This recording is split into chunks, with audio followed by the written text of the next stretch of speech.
They don't even have school fees. They don't have any. They don't even have any water. What is someone that leave our money at their account?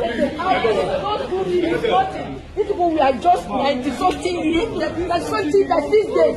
That's these days. That's what the children say. My case is different than a mature woman. What is Hello. Please, maybe the recording can just stop for now. Let's just take a position and see what to do. Let's just organize ourselves. You see, basically, our own is very simple. Why should children, why should small children, why should they spend 93 days in police custody when they should be in school? And the government can arrest 10, 12, 13-year-old and keep them in custody for 93 days. But the government has not been able to arrest Yabelo 6 months after. Is it not a parody of some sort that we have two separate countries? One country for the rich, one country for the poor. Our laws are very clear. It's 48 hours. The police are in breach of the fundamental rights of these children. So we are not going to delve into the substance of the issue, which is already before the court, so that we will not make remarks that are subjudice. But what we are saying, very simple.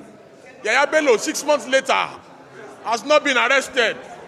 But you arrest our children. You keep them in custody for 93 days. These children, they are already looking like they have kwashoko. They are malnourished. You understand? Then you cannot keep them in custody for this long. This is the reasons why our rating in the Human Rights Index is poor, is bad. You understand? The Tinubu government should discontinue the charge. We make a passionate appeal to the AGF, you know, Baba Latif Fagbemi, that he should discontinue the charge. He should take over the matter and discontinue against these children, so that the children can return back to school. And the Attorney General of the Federation has the inherent powers to take over this matter under Section 174 of the Constitution, that Baba Latif Fagbemi should take over this matter and discontinue the charge against the children.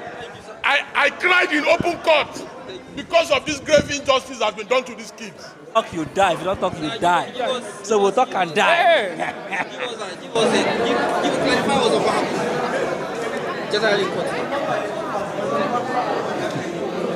While we were in court this morning, and shortly before the plea of the defendants, mainly underage children, could be taken, some of them who were looking quite malnourished, who were looking quite very sick, started slumping in court before the Honorable Justice Iguatu.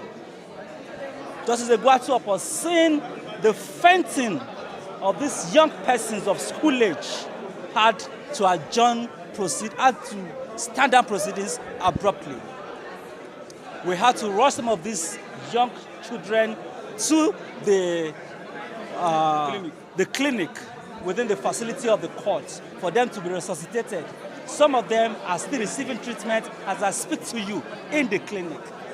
These young persons has been arrested since the 2nd day of August, 2024. Over 3 months, they've been left without clothing, without housing, without proper care. They are looking very malnourished, as you can see the videos that are flying around social media. They were kept at the Kuje Correctional Center and at the IRT, the notorious IRT at SAS Abattoir. IRT now, that is where they are kept, at SAS Abattoir. Now, this is the facility that has held our young children who should be in school but are being kept by this government over allegations of attempting to overthrow the president. The question now comes to, how can a 12, 13, 14-year-old boy who is looking very frail and malnourished attempt to overthrow the president? That is a matter for another day. But we have filed an application contesting and challenging the powers of the courts to try these young persons. And this objection is founded on very solid foundation. The Constitution of Nigeria in Section 18 vests on the government the responsibility of educating young persons. The Universal Basic Education Act and the Children and Young Persons Act vests upon the government the duty to educate its younger ones. Section 2 of the UBEC Act mandates the government to provide education for its young persons, free compulsory education for all young persons. Unfortunately, young Nigerians have been arraigned in court today on a 10-count charge of an attempt to overthrow and overhaul the government of Nigeria. They have been granted bail.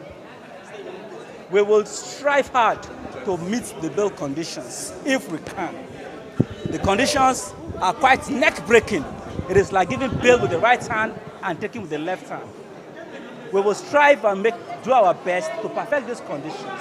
But if we cannot meet those conditions, we will come back to the courts and seek for a variation. Because we have shown that these are young persons who are hungry. The essence of the protest of August 2nd is to end hunger in the land. And we saw them in court today, looking quite malnourished. The problem persists.